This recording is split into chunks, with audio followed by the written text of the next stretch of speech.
오늘 본문 말씀에서는 예수님께서 무익한 종이라고 하는 이런 비유로 말씀을 가르쳐주고 계십니다. 자, 예수님의 비유는 종이 밭을 갈고 양을 치고 이렇게 하고 난 다음에 이제 집에 돌아온 거예요. 그런데 집에 돌아오니까 집에서도 종이니까 주인을 공개하고 밥을 짓고 이렇게 해서 또 주인의 밥상을 차려주고 이렇게 하겠죠. 그래서 8절에도 보면 내 먹을 것을 준비하고 띠를 띠고 내가 먹고 마시는 동안에 수종 들고 너는 그 후에 먹고 마시라. 이렇게 하지 않겠느냐. 옛날에는 종들이 있었으니까 아마 이런 어떤 시대적인 배경 또 풍습 상황 이런 것이 우리가 오늘날은 뭐 종이 없어서 그렇겠지만 옛날에는 뭐 우리나라도 불과 뭐 한 5, 60년 전만 해도 종이 있는 집도 있었어요. 한 70년, 50년 이 정도는 아니고 그래도 잘 사는 집에 보면 예전부터 선대로부터 집에서 머슴살이 하던 그런 분들의 자녀들이 또 그 집에서 계속 또 대를 이어갖고 머슴을 살고 이런 경우들도 있었잖아요. 근데 예수님 시대면 뭐 그때야 두말할 나위 없겠죠. 당연히 종이야. 뭐 밖에 나가서 하루 종일 논에 가서 밭에 가서 일을 하고 양을 치고 소를 치고 이렇게 했다 한들 그렇게 했다고 해서 집에 와가지고 오면 야 너 하루 종일 수고했다. 오늘 고생 많았네. 이리 와서 밥 먹어. 이렇게 종에게는 말하지 않죠. 도리어 왔는가? 배가 고프니 밥을 내오게. 또 주인은 또 이렇게 또 시킬 거 아니에요. 그러면은 또 종은 열심히 또 밥을 짓고 그렇게 해서 상을 차려가지고 또 주인한테 또 갖다 바치는 거죠. 그리고 주인이 먹는 동안에는 종이 옆에 서가지고 또 먹는 동안 또 기다리고 있는 거죠. 그래서 다 먹으면 또 상을 다 내고 그런 다음에라야 어디 부엌 한 켠에 가가지고는 앉아서 이제 자기 요기를 하는 거죠. 예수님께서 바로 이런 종의 비유를 통해서 오늘 복음에 대해서 설명을 해 주시는 거예요. 그래서 9절에 보면 명한 대로 하였다고 종에게 감사하겠느냐. 종은 마땅히 할 바를 한 거죠. 왜냐하면 종이니까. 종이 하루 종일 아주 대단하고 훌륭한 일을 했다고 해서 주인이 종을 칭찬하지 않아요. 뭐 잘했다 라고 한들 종이 해야 할 일을 한 거잖아요. 도리어 못하면 뭐 야단도 맞고 때로는 구박도 받고 이렇게 하겠지만 잘해도 본전이죠. 본전. 그래서 9절에 명한 대로 하였다고 종에게 감사하겠느냐라고 말씀하시는 거예요. 자, 이 말씀을 우리가 복음의 교리에 비추어서 생각을 해 봐야 되겠습니다. 자, 우리 모두는 다 하나님 앞에 영원한 진노와 저주를 받아서 영원한 사망의 형벌을 받을 수밖에 없었던 그런 죄인들이었어요. 그런데 그리스도 예수 안에서 하나님께서 자비하심과 은총을 베풀어 주셔서 값없이 믿음으로 하나님 앞에 의롭다함을 얻고 죄사함과 자녀됨과 영생과 하나님 나라의 상속자됨 이런 모든 것들을 우리에게 베풀어 주신 거죠. 여기에서 우리가 이제 주목을 해야 할 게 있습니다. 그건 바로 뭐냐면 10절에 이와 같이 너희도 명령받은 것을 다 행한 후에 이르기를 우리는 무익한 종이라 우리가 하여야 할 일을 한 것뿐이라 할지니라. 자, 이걸 왜 우리가 복음의 교훈을 이 내용을 갖고 살펴봐야 되냐면요.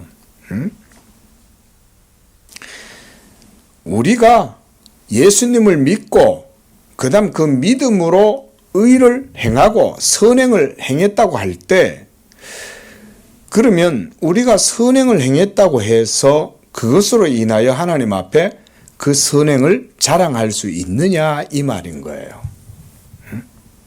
왜냐하면 우리는 어떤 존재였습니까? 예수 믿기 전에는 영원한 하나님의 진노와 저주, 사망의 형벌 가운데 있었던 지옥의 자식들이었던 거죠. 그런 우리가 예수님을 믿고 그래서 값없이 의롭다함을 얻고 성령 받고 하나님 자녀 되고, 그래서 하나님의 성령을 힘입어서 선행을 행한 거예요. 그렇게 해서 많은 사람들에게 유익이 되고 칭찬을 들었어요. 자, 이렇게 내가 선행을 많이 행했을 때 믿음으로 행했다 이거죠.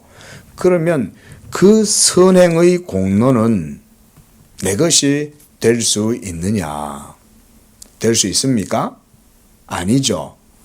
누구에게로 이 모든 선행의 공로를 돌려야 됩니까? 그리스도께로 돌려드려야 되는 거죠. 왜냐하면 예수가 없이는 우리가 하나님 앞에 의롭다함을 얻을 수가 없었던 거잖아요. 성령님이 아니었다면 우리는 선행을 행할 수가 없었잖아요. 오히려 우리는 선행은 고사하고 온갖 추하고 악하고 더러운 죄를 지을 수밖에 없고 결국 죄 가운데에서 멸망할 수밖에 없었던 그런 죄인들이었죠. 그런 우리가 선행을 행한 거예요. 믿음으로. 그래서 그것으로 많은 사람들을 유익하게 하고 하나님께 영광을 돌린 거예요. 자, 하나님께 영광을 돌렸어요. 그런 다음에 이 그리스도의 종인 성도가 하나님 보셨죠? 저 잘했죠?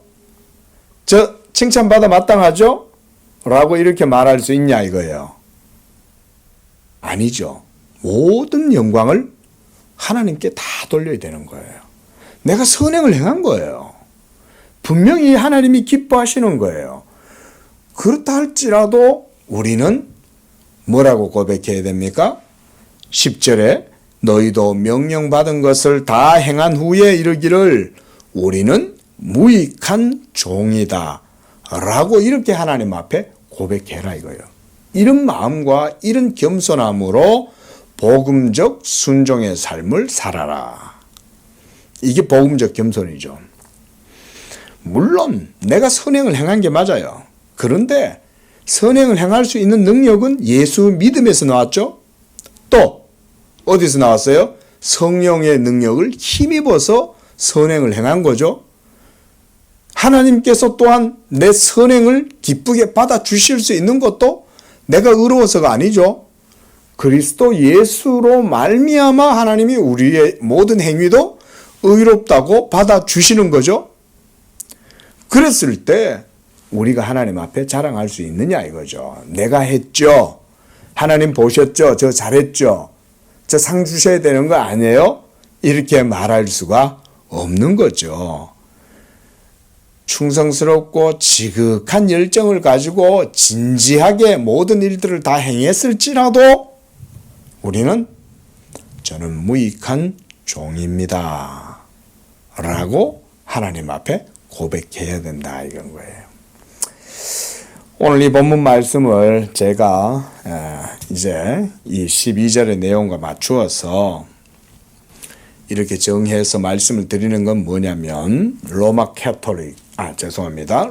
교회 그들이 특히 스콜라주의자들이 행위의 의의를 계속해서 강조하기 때문에 그래요.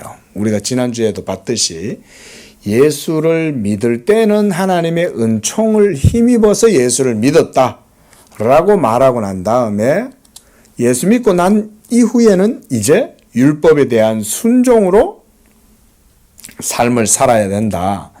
그래서 그 순종의 행위가 우리에게 있어서 이제부터는 우리의 공로가 되고 의가 된다라는 식의 주장을 한다는 거죠. 그런 것에 대해서 지금 이제 칼빈이 비판을 하고 있는 거예요. 12절 내용을 보십시오. 435쪽입니다. 행위의 의가 가미된 받아들이는 은혜라는 개념의 허구성. 이거는 로마 교회 스콜라주의 신학자들의 허구예요. 허구. 스콜라주의자들은 여기에서 회피 수단을 강구하지만 도망칠 길을 마땅히 찾지 못한다. 그들은 선행이 그 자체의 고유한 가치에 있어서는 의를 얻기에 충분하리만큼 중요하지 않으나 받아들이는 은혜에 속한다는 점에서 매우 크게 작용한다고 주장한다. 그렇기 때문에 그들은 이 땅에서 수행되는 행위의 의의가 언제나 불완전하다는 사실을 고백할 수밖에 없고, 결과적으로 우리가 살아있는 한 이러한 행위의 결점을 보충해주는 죄사함이 필요하다는 사실을 인정할 수밖에 없다. 그럼에도 불구하고 그들은 우리가 저지른 범죄는 잉여 행위에 의해서 보상된다는 궤변을 서슴지 않는다. 그랬어요. 잉여 행위.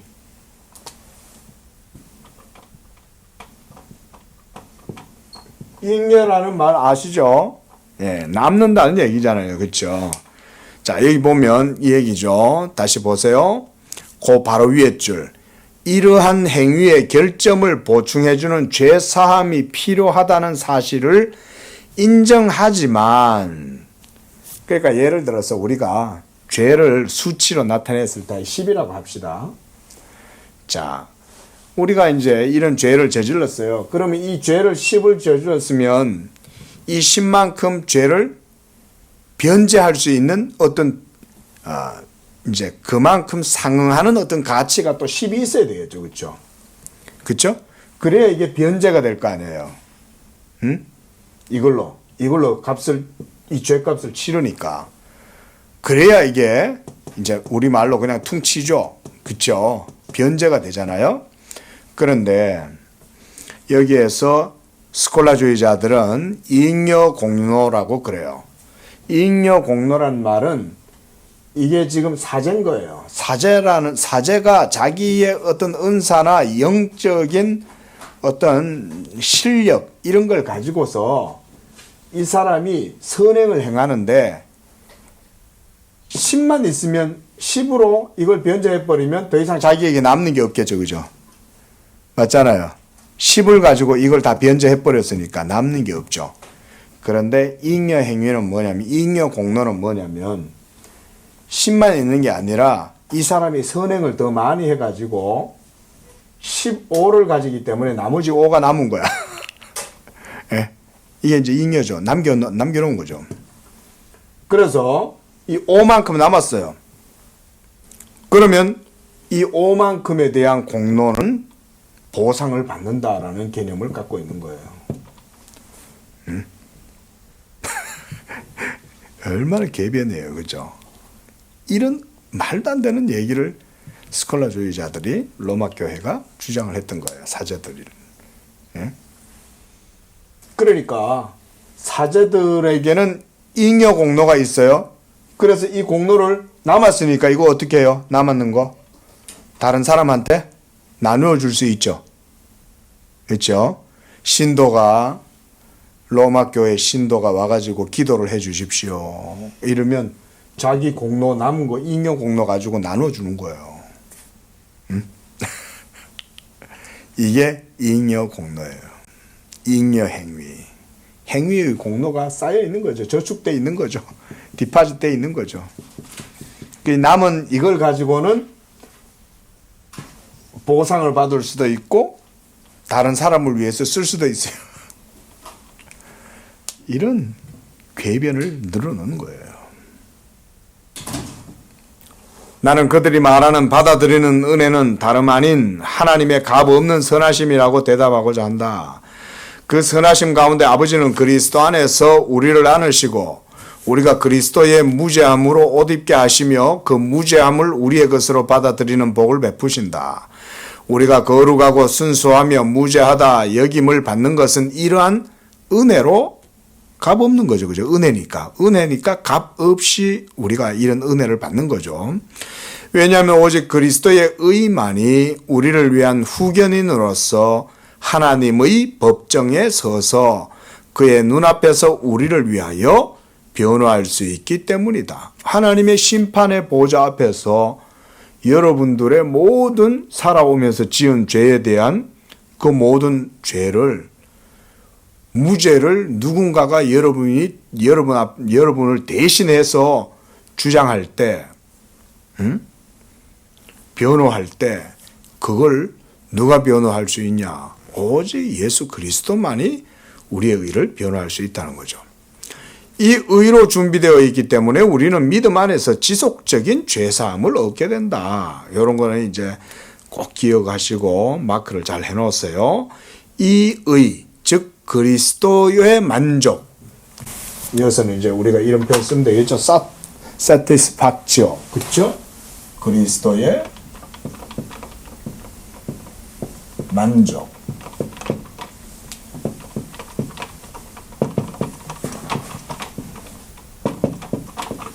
이렇게 루틴으로 이렇게 써봤습니다. 자, 이 그리스도의 만족이 있기 때문에 그래서 이 순수함이 준비되어 있고 이 의가 준비되어서 우리가 믿음 안에서 지속적인 죄사함을 받는 거예요. 이것 때문에 그런 거예요. 만족 때문에.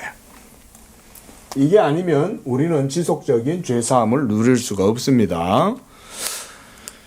자, 또한 이 순수함이 우리를 감싸고 있기 때문에 우리의 불완전함에 기인하는 오점이나 불결함이 전혀 우리에게 돌려지지 않고 오히려 땅에 묻히듯이 가려져서 심판에 이르지 않는다. 예? 그리스도가 우리를 딱 덮어주니까. 그리스도께서 이루신 이 만족, 우리 문병호 교수님이 이걸 물음이다. 이렇게 이제 죄값을 물어주었다는 거죠. 면제해 주었다는 거죠. 하나님이. 그렇죠? 하나님께서 민사적으로든 사법적으로든 그리스도께서 피해를 당한 하나님한테 모든 변제를 다 해주심으로써 만족을 이룬 거예요. 물음을 이루신 거예요. 이게 satisfaction이 팍치오예요. 근데 바로 이 만족으로 인하여 우리는 항상 지속적인 은혜 가운데 죄사함을 누리고 또 우리의 불완전함과 오점과 불결함이 우리를 감싸고 있어도 땅에 묻히듯이 가려져서 이렇게 해놨어요. 묻혀가지고 가려져 버리니까 우리가 심판을 받지 않는 거예요. 뭐 아주 간단한 예로 우리가 유월절 하나님의 애굽 심판을 생각하시면 되겠죠. 애굽에 전무후무한 심판이, 장자의 죽음의 심판이 임할 때 양의 피를 문설주에 발랐던 그 집안에 있는 사람들은 그 하나님의 천사가 지나가다가 그냥 넘어가는 거죠. 그리스도의 피가 모든 천사들의 하나님의 심판에서 벗어나게 해주는 거죠. 그리고 그 집에 피가 묻어 있는 그 집 안에 거하는 사람들은 하나도 해를 당하지 않은 거죠. 그런 예를 우리가 들 수 있겠습니다. 자, 그리하여 우리는 마침내 우리 안에서 옛사람이 죽어 명백하게 소멸되는 시간이 이르면 하나님의 선하심에 의해 새 아담과 함께, 새 아담 누굽니까? 새 아담?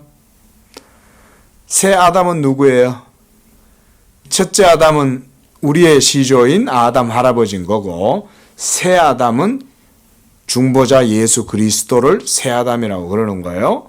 그래서 그 아담과 함께 받아들여져서 우리가 복된 평화를 누리게 된다.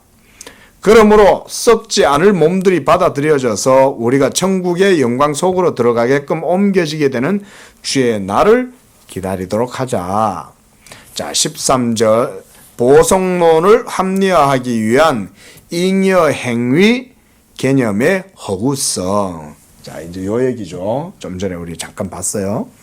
자, 이것들이 사실일진데 우리의 행위는 그것이 무엇이든지 간에 그 자체로는 우리를 하나님께 받아들여지게 하거나 하나님을 기쁘시게 하는 자들로 만들 수가 없다. 그뿐 아니라 심지어 행위 그 자체도 사람이 그리스도의 의에 숨겨져 하나님을 기쁘시게 하고 자기의 악행들에 대한 사함을 받는데 이르지 못하는 한 하나님을 기쁘시게 할 수 없다. 예수 믿는다고 해도 선행 그 자체가 하나님 앞에 무슨 기쁨이 되고 선이 되고 그래서 그 행위로 하나님 앞에 의롭다함을 얻게 되고 이런 건 없다는 거예요. 하나님은 특정한 행위들에 대해 생명의 보상을 약속하신 적이 없으며 레위기서 18장 5절 사람이 이를 행하면 그로 말미암아 살리라 선언하신다. 행하면 근데 행하지 못하니 문제인 거죠. 그죠? 행하면 그 행위로 살지만 행치 못하면 죽는다. 이 얘기인 거예요. 레위기는 그런 하나님의 분명한 엄중한 말씀을 보여주는 겁니다. 그리고 모든 것을 꾸준히 계속해서 지키지 않는 자들에 대해 저 유명한 저주를 내리신다. 이러한 말씀들을 통해 부분적인 의의 허구가 충분하게 반박되고 다름 아닌 율법에 대한 순전한 준수만이 천국에서 용납되는 의라는 사실이 그때그때 제시된다. 자, 율법에 대한 순전한 준수, 이거 성령 받은 사람은 가능할까요? 성령 받은 사람도 안 돼요. 예수 믿고 성령 받아도 그래서 성령을 힘입어서 하나님의 뜻을 따라 살아가고 열정을 다해서 하나님을 섬기고 이렇게 할지라도 성령 받은 사람 속에도 여전히 죄가 있어요. 그러니까 성령 받았다고 해서 그의 행위 자체가 하나님 앞에 의롭다함을 얻을 수가 없는 거죠. 그러니까 죽는 날까지 끝까지 늘 그리스도의 의 안에 거하고 늘 그리스도의 중보의 효력으로 믿음 가운데에서 살아야 되는 거예요. 우리는. 내 호흡이 끊어지는 그날까지 끝까지 그리스도만 붙드는 게 우리가 할 일이에요. 오늘도 나를 부인하고 내일도 나를 부인하고 그리스도의 십자가를 지고 그리스도를 따라가는 거. 날마다 자기를 부인하는 거죠. 그걸 죽는 날까지 우리는 하는 거예요. 죽는 날까지. 한마디로 예수 믿음 이외에는 하나님 앞에 무엇 하나 내세울 게 없다 이건 거예요. 근데 스콜라주의자들은 지금 잉여 행위, 공로 이런 거를 주장하고 있는 거죠.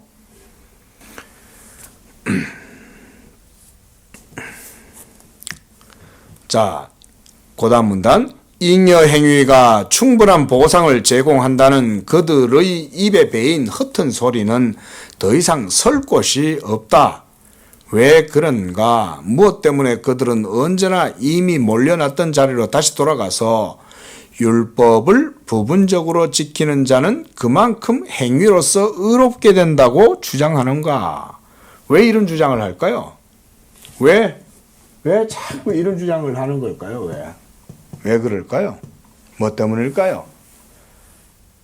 하나님의 은혜의 전적인 그 능력이나 가치를 몰라서 그런 거죠. 또 내가 얼마만큼 하나님 앞에서 부패하고 타락한 죄인인가를 몰라서 그런 거죠. 그죠? 그러니까 여전히 내 속에 뭔가 행위로 하나님 앞에서 뭔가 이렇게 하나님의 의의 밥상 위에 나도 숟가락 한 개 올릴 수 있는 자질과 공로가 내 속에 있다고 그런 교만한 생각을 갖고 있는 거죠.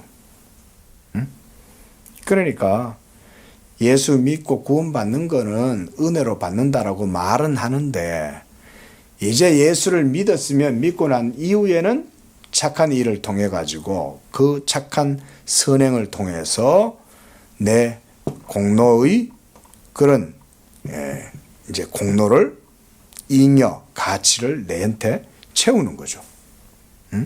그리고 나머지 남은 이 5에 대해서는 이제 보상을 받는다라는 식으로 주장한다는 거죠. 이런 게 중세시대 때 소위 이제 사제들이, 신학자들이 이런 생각을 한 거예요. 극히 모렴치하게도 그들은 건전한 판단을 하는 자라면 아무도 그들을 인정하지 않을 것을 마치 사실인 양 가정한다. 이거 누가 인정하겠어요? 그렇죠? 그래서 오늘 우리가 누가복음 17장에서도 나는 무익한 종입니다 라고 하라 그랬잖아요. 그렇죠? 예수를 믿었어요. 그리고 성령의 능력을 힘입었어요. 그래서 하나님이 기뻐하시는 율법의 요구가 이루어지는 삶을 살았어요. 그러나 율법의 요구가 이루어지는 삶을 살았다 한들 그 행위의 가치를 하나님 앞에 제시해서 하나님 앞에 보상을 받을 만큼 하나님 앞에 우리가 그런 의를 주장할 수 있느냐? 그런 주장할 수 없죠. 영원 우리는 하나님 앞에 갚을 수 없는 은총을 받은 거예요. 그렇죠? 갚을 수 없는 은총을 받았으면 아무리 대단한 일을 행했다 한들 그걸 갖고 하나님 앞에서 보상받겠다고 하는 요만큼은 나한테 보상해 주세요라고 말할 수 있냐 이거예요. 예?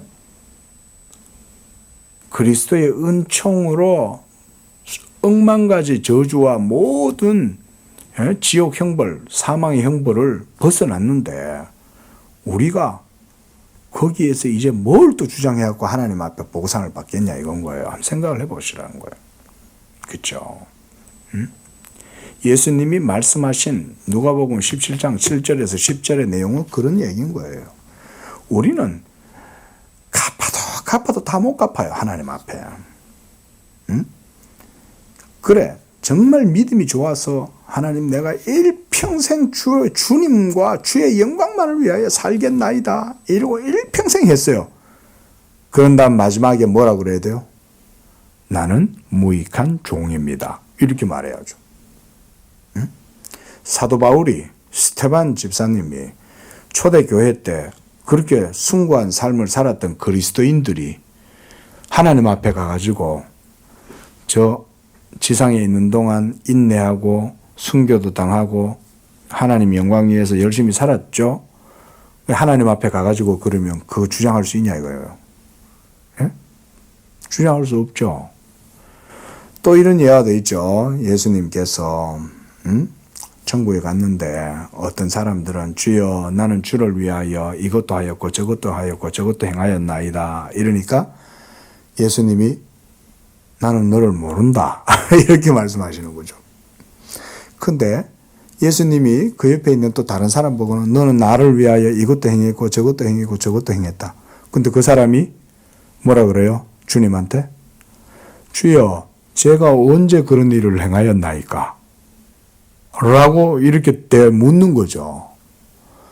네가 내가 배고플 때 먹여주었고 헐벗었을 때 옷을 입혀주었고 옥에 갇혔을 때 와가지고 돌봐주었고 네가 나를 위하여 그렇게 하지 않았느냐? 제가 언제 그렇게 했나이까? 이 사람들이 진짜 믿음의 사람들인 거죠.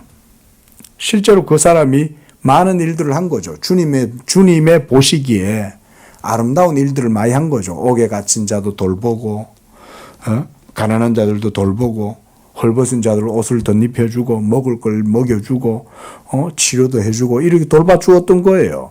돌봐주었는데 이 사람들은 자기들이 그 일을 했다는 생각을 못 하는 거예요.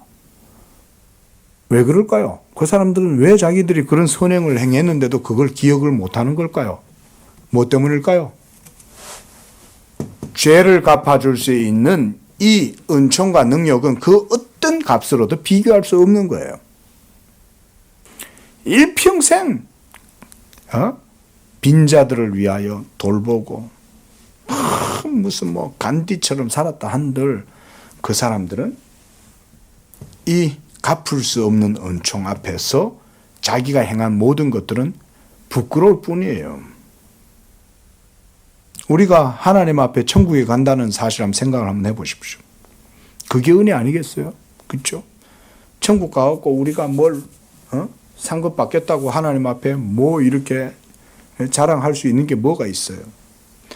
만약 우리가 이 땅에서 살다가 뭔가를 선행을 행할 수 있는 기회가 있어서 선행을 행했어요. 그럼 여러분 그 자체로 하나님 앞에 감사하시기 바랍니다. 그 자체가 하나님의 은혜인 거예요. 감사합니다. 저에게 이런 선행을 행할 수 있는 은혜로 성령께서 나를 주장하시고 나로 하여금 하나님의 일을 하게 하셨나이까?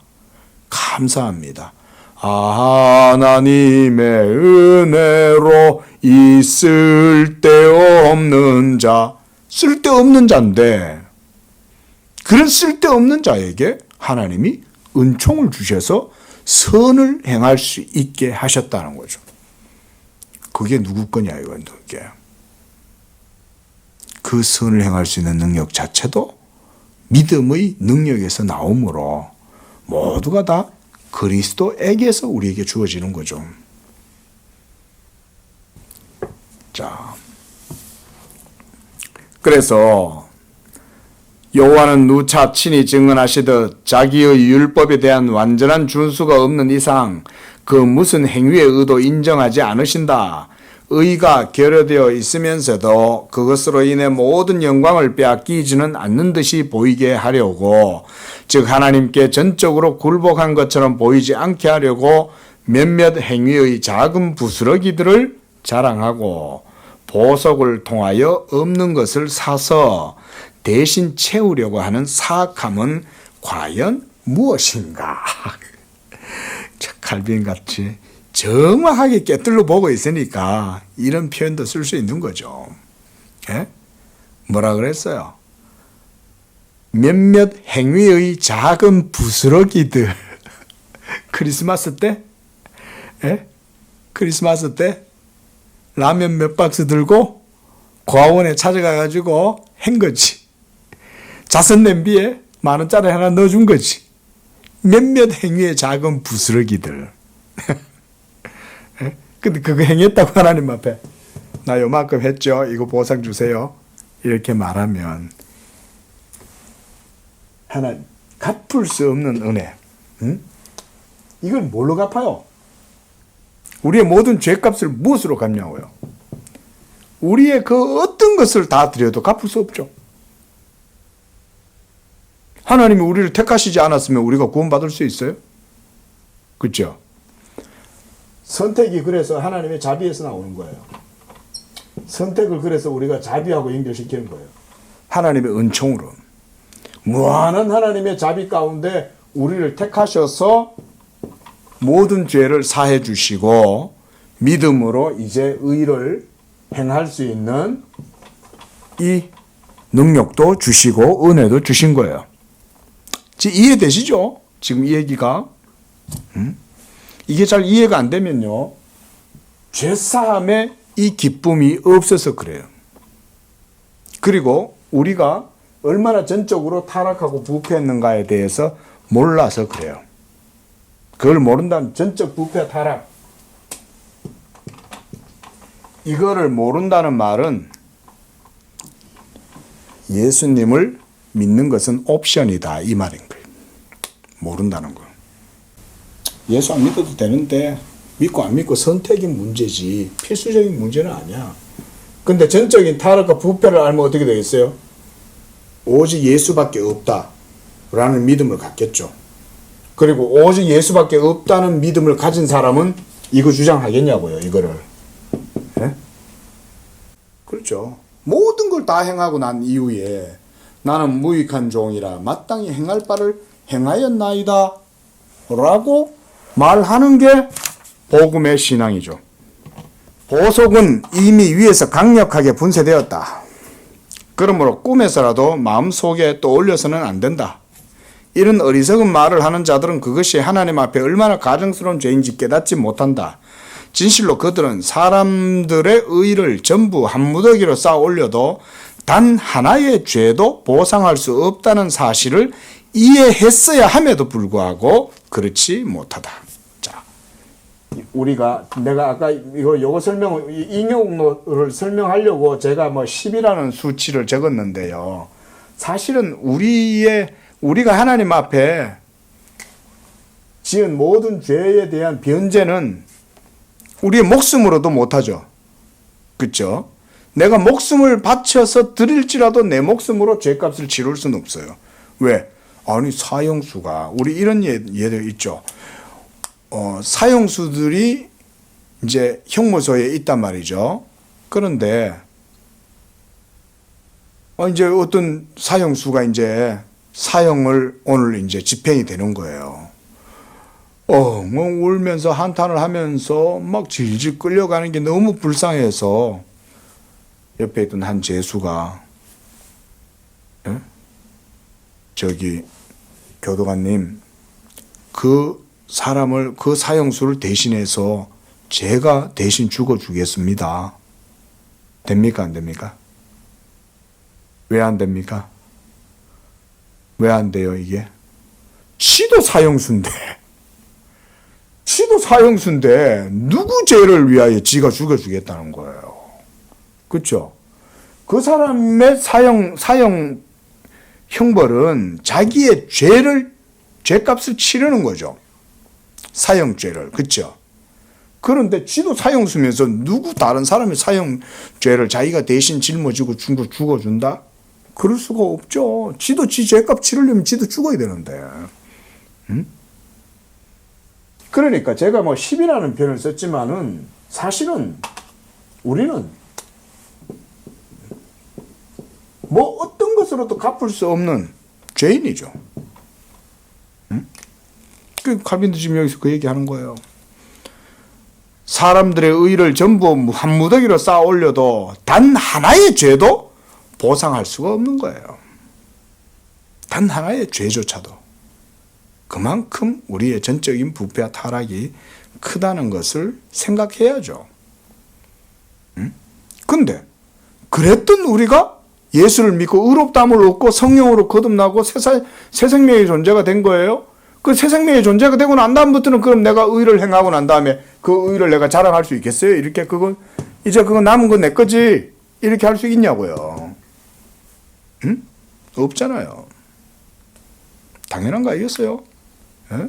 나는 죽고 내 안에 그리스도가 산다 그랬는데 사나 죽으나 우리가 뭐 이번 주에도 그런 설교를 하겠지만 이제는 그리스도 예수 안에 있는 자들은 먹는 것이든 마시는 것이든 무엇을 하든지 다 주의 영광을 위해서 하고 그래서 우리가 사나 죽으나 다 주의 것이요. 사나 죽으나 이제 우리는 그런 거예요. 이게 예수를 믿는다는 거예요. 이게 우리가 보듯이 사람은 한 번의 범죄로 말미암아 하나님으로부터 쫓겨났고 버림받게 됨과 동시에 자기의 구원을 회복할 모든 방도를 다 잃어버렸다. 그 결과 보속하는 재능이 모두 제거되었다. 그러므로 그것이 있는 양 자만하는 자들은 결코 하나님을 만족시킬 수 없음이 확실하다. 하나님은 자기의 적들에게서 나온 것은 아무것도 기뻐하거나 받아들이지 않으신다. 자, 우리가 늘 얘기하죠. 하나님은 하나님의 것으로만 만족한다 그랬습니다. 하나님은 우리에게서 나오는 것으로 영광을 받으세요. 오로지 하나님은 하나님에게 속한 것, 하나님의 것으로만 하나님은 영광을 받으세요. 이거 잘 이해를 하셔야 됩니다. 그러므로 우리가 하나님의 것이 아닌 다른 것을 가지고 막 하나님 옆에 드린다고 하나님이 그걸 받고 기뻐하시고 이렇게 하시지 않아요. 하나님이 그러면 하나님의 것이 어떻게 하나님의 것으로 받아들여질 수 있나요? 그게 바로 우리가 무엇으로 행할 때? 믿음으로 행할 때. 그 믿음으로 예수 믿음으로 행하는 그것을 하나님이 받으실 수 있는 거예요. 그래서 믿음이 없이는 기쁘시게 못하나니 라고 말씀하신 거예요. 왜냐하면 예수 믿음만이 하나님을 어떻게 한다? 만족시킬 수 있기 때문에. 예수 믿음만이. 거기에만 하나님의 의가 만족되잖아요.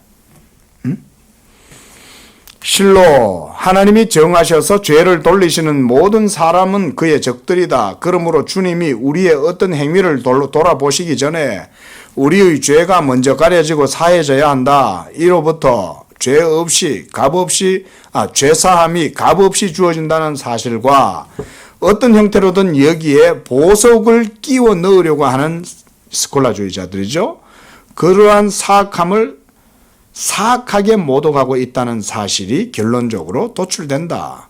그러므로 사도의 예를 따라서 위에서 부르신 부름의 상을 위하여 뒤에 있는 것은 잊어버리고 앞에 있는 것을 잡으려고 달려감으로 우리의 경주를 다하도록 하자. 자, 14절. 그 누구도 필요한 의무조차 다 수행하지 못한다. 그렇죠? 남는 게 어디 있어요? 남을 것도 없어요. 칼빈 얘기는 그 얘기인 거죠. 남는다고 주장하지만 사실은 남을 것도 없죠. 이거 다 갚으려면 우리 거 다 들여가지고 갚을 수 있어요? 못 갚죠. 우리는 10도 없잖아. 1도 없잖아요. 우리한테 남을 게 뭐가 있어? 그래 따지면 남을 것도 없다 이 얘기인 거예요. 칼빈 얘기가. 맞죠? 요런 내용을 여러분이 잘 이해를 하셔야 돼요. 자, 진정 잉여 행위를 자랑하는 것과 너희도 명령받은 것을 다 행한 후에 이르기를 우리는 무익한 종이라 우리가 하여야 할 일을 한 것뿐이라 할지니라 라고 우리에게 명령된 것이 어떻게 서로 부합되겠는가? 하나님 앞에서 말한다는 것은 가장하거나 거짓말하는 것이 아니라 당신이 확실하게 붙잡고 있는 것을 당신 자신 안에서 결단하는 것이다. 따라서 주님은 우리가 진지하게 의식하고 자기를 깊이 돌아보는 가운데 아무 가치도 없는 의무를 수행하지 말고 맡겨진 일에 몰두하라. 은혜 아래 겸손하게. 그렇죠? 그래서 선행을 행한 다음에도 생각을 못하는 거야. 에? 아, 내가 했고 이거 했고 저거 했지 않습니까? 주님이 목마를 때 물을 마셨고 배고플 때 먹을 거 줬고 입을 때 덮을 거 덮어줬고 그랬지 않습니까? 이런 생각하는 사람은 어떤 사람이에요? 요거 생각하는 사람이죠. 근데 주여 제가 언제 그랬나이까? 아, 너들 그랬지. 제가 언제 그랬어요? 했어. 했죠. 뭐로? 믿음으로 한 거죠. 응? 오직 예수밖에 없다. 응? 예수 안에서 나는 이미 죽었고, 응? 사나 죽으나 나는 주의 것이고, 그러므로 내가 행하는 모든 것은 다 하나님의 은총이고 하나님의 은혜였기 때문에 행한 걸 생각할 겨를이 없죠. 셈법이 있겠어요, 그게?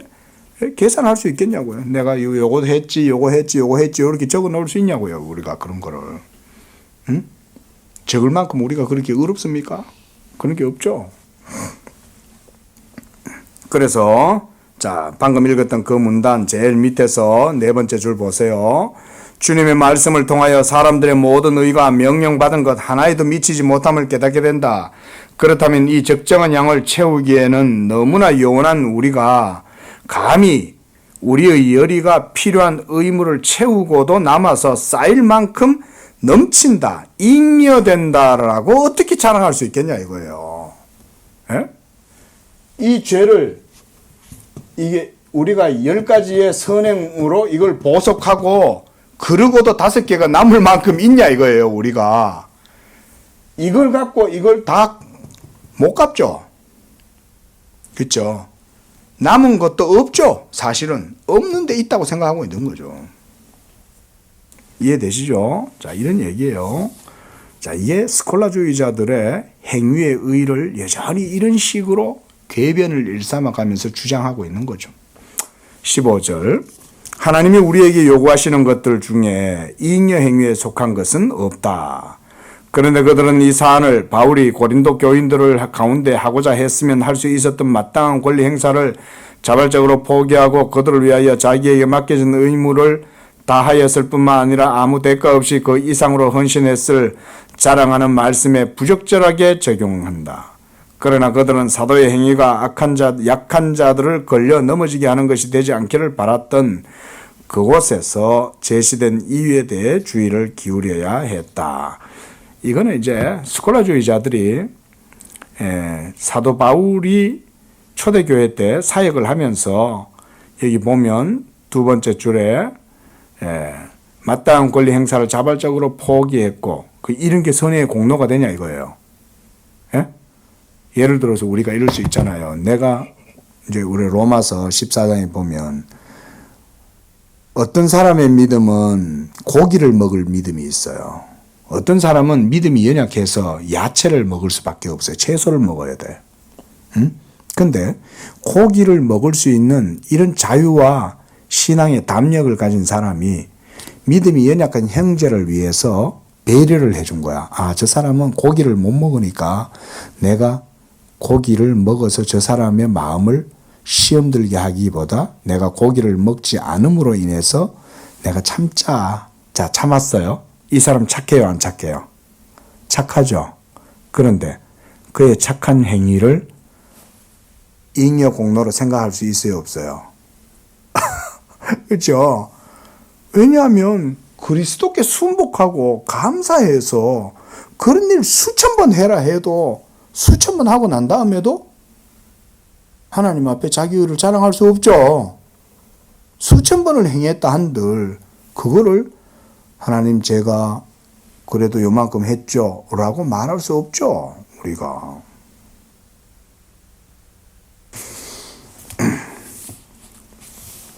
그래, 이 스콜라주의자들이 이런 식의 궤변으로 사도 바울의 그런 고린도전서에 있는 내용들을 그렇게 자기들한테 맞게 바꾸어 가지고 그렇게 해석을 한다 이 말이죠. 자, 그 제일 밑에 두 번째 줄, 나는 사도가 주님을 위하여 어떤 잉여 행위를 한 것이라고 인정한다. 그러나 그것이 복음의 청지기에게 마땅히 요구되는 신중한 일이었다고 한다면 나는 그가 마땅히 해야 할 일을 했다고 말하고자 한다. 뭔 얘기냐면요, 잉여 행위를 했다는 말은 뭐냐면 그 행위 자체는 선했다는 거예요. 선했죠. 왜냐하면 연약한 사람을 위해서 배려해 줌으로 자기의 자유를, 자기의 양심은 충분히 고기를 먹을 수 있지만 그 사람을 위해서 자기가 고기를 먹는 걸 포기한 거죠. 착한 일을 한 거죠. 배려해 준 거죠. 예? 그건 선행임에 분명해요. 하지만 그 선행을 가지고 하나님 앞에 자랑할 수 있냐 이건 거예요. 자랑할 수 없다 이건 거예요. 그거는 마땅히 행할 바를 행한 거죠. 그런 걸 수천 번 행했다 한들 그걸 가지고 하나님 앞에 자랑할 수는 없어요. 마지막으로 440쪽, 비록 이유가 분명하지 않다 해도 크리소스토무스는 다음 말은 참되다. 우리가 가진 모든 것은 노예들의 재산과 같은 처지에 있다. 그 마땅한 권리는 주인 자신에게 속한다. 좋은 표현이죠. 역시 황금의 잎 크리소스톰이에요. 예? 노예가 자기 집에 이렇게 황금도 있고 다이아몬드도 있어요. 그건 누구 거예요? 주인 거지. 노예인데 노예 소유가 어디 있어요? 노예 자신도 주인에게 귀속돼 있는데, 응? 그런 얘기죠. 그래서 제일 밑에 줄, 왜냐하면 그의 모든 재능과 더불어 그 자신이 우리의 것이기 때문이다. 나는 여기서 건전치 못한 사람들이 하나님 앞에서 과시하고자 하는 잉여 물에 대해서 침묵하고자 한다. 그들이 내세우는 시시콜콜한 것을 하나님은 명령하신 적도 없고 인정하지도 않으시고 자기 앞에 그 명분이 제시된다고 한들 결코 받아들이지 않으실 것이다. 그렇죠? 응? 하나님이 언제 결혼하지 말라 그랬어요? 에? 성경에서 신부가 되면 신부들은 결혼하지 말라고 성경에서 명했어요. 근데 자기들은 독신이고 결혼 안 해가지고 여인도 못 품고 그래서 하니까 그게 자기들 공로가 된다고 생각하는 거죠. 언제 하나님이 결혼하지 말라 그랬냐 이 말인 거예요. 자, 금식을 실컷 해놓고는 내가 금식했다고 하나님 앞에 주장하는 거죠. 하나님이 언제 금식하라 그랬냐고요. 하나님이 명령하지도 않았는데 시시콜콜한 걸 만들어 내놓고는 이건 뭐냐면 로마 교회의 잘못된 거짓된 모든 성례들을 말하는 거예요. 그런 거짓된 성례들을 아무리 행한들 그거 하나님이 그걸 그래 수고했다 이렇게 해줄 수 있는 이유가 있어요? 그게 아무것도 없지. 예? 전부 다 성경적으로 비성경적이고 불법적인 행위들이잖아요. 사실은. 응? 미사 자체가 불법적이잖아요. 복음에 의하면. 근데 미사를 사람들이 미사를 하는 동안 쓰러졌어. 쓰러질 정도로 혼절할 정도로 열의를 다해가지고 땀을 뻘뻘 흘리면서 했다 쳐봐요. 그럼 그렇게 한 게 그게 공로가 되냐고요. 언제 그럼 미사 자체가 비성경적인데. 그러니까 이렇게 아전인수격으로 칼빈 당시 때 오늘날도 마찬가지입니다. 우리가 여기까지만 하고요. 오늘날도 마찬가지예요. 오늘날도요. 로마 교회가 아니라 그냥 개신교 교인들도 복음의 의 아래에 겸손한 이런 은혜를 누리지 못하면요. 자기 자신의 의를 여전히 주장하고 그걸로 하나님 앞에 뭔가 보상을 받고자 하는 이런 식의 계산을 합니다. 이게. 그리고 우리가 늘 복음의 의 앞에 늘 겸손하게 오직 예수 이외에는 나에게는 아무것도 없습니다. 그리스도만이 나를 영원한 죄악 가운데서 구원하시고 그것만으로도 우리는 하나님 앞에 뭐라고 말할 게 없죠. 기도하겠습니다. 거룩하신 주 하나님 아버지, 오늘 또한 우리가 복음의 의 앞에서 얼마나 겸손하게 행하여야 할 것인지를 다시금 스콜라주의자들의 궤변을 통해서 우리 자신들도 살펴보게 됩니다. 하나님, 우리는 하나님이 명령하신 것을 다 행했을지라도 그 행위의 의를 하나님 앞에 자랑할 수 없음을 늘 기억하게 하시고 하나님 앞에 먹든지 마시든지 무엇을 하든지 살든지 죽든지 우리는 주의 것이요 우리가 행한 모든 일들은 다 무익한 것이며 오직 명령받은 것을 행할 뿐이오니 우리가 이와 같이 복음의 의 앞에서 늘 그리스도만을 의지하고 그리스도의 의만으로 만족하고 그 가운데에서 늘 감사하며 하나님께 영광을 돌리는 그런 복음의 겸손함을 허락하여 주시옵소서. 예수님의 이름으로 기도합니다. 아멘.